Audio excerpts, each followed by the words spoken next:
dito nag-umpisa kung bakit natin pinull out yung 62 natin.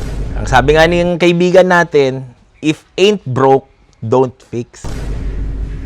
Ay, sorry pare. Medyo na sobra ng exercise, pare. So right now, guys, hindi pa tayo natatapos sa 62, pare. Nag-uumpisa pa lang tayo sa 100.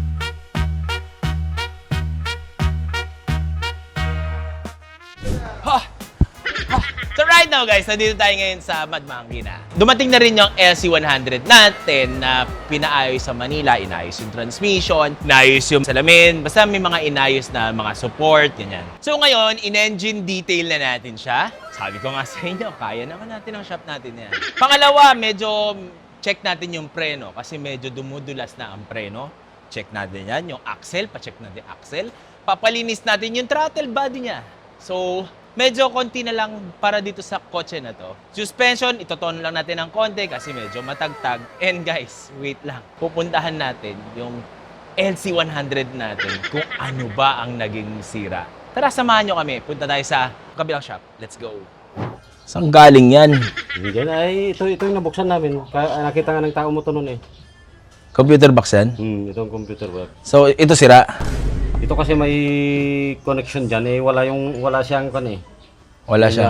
Wala yung kuryente niya papunta sa Makina? o din sa may valve. Oo. Ngayon ito, hiningnan ko rin to, hindi rin gumagana eh. Ano yan? Ito yung motor. Ito yung isang code 15. Code 15 ito yun. Ngayon yung code 14 yun dito yun. May, di ba, i-reset ko. Oo. Pag reset ko, mga 5 seconds, babalik na naman. Ito ngayon, pinadala ko to sa J6. Sinabi niya nga, nabuksan na pala ito. Kasi, nung dinala namin doon, bago linisin tong kotse, tumatakbo. So, technically, bago ko iwan sa Pampanga to, tumatakbo to. Nag-Iisabela, Manila. Tumatakbo ng 140, 160 yan. Di ba? Ngayon, nung pagkuha ko, nilinis nila, wala pang 20 kilometers, biglang nag-check engine, tas nag-iba na yung tunog ng makina. Tinatawagan ko siya, pero nung time na yon ayaw niyang sagutin yung tawag. So dun pa lang, medyo bad ano na talaga. Kumbaga, pagdating sa... Nakakaduda na talaga. Ha? Nakakaduda na, no? Oo, na parang, bakit mo ko sagutin? Diba?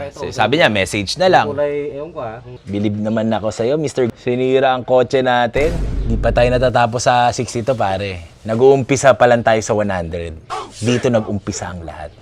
Dito nag-umpisa kung bakit natin pinull out yung 62 natin. So, yun lang. And sana maayos natin tayo nang gagawa ng mga ganitong bagay para learnings. And sabi ko nga sa inyo, mahal na tuition. Ako na nag-tuition para sa inyo. So, yun lang. And see you tomorrow, guys. God bless!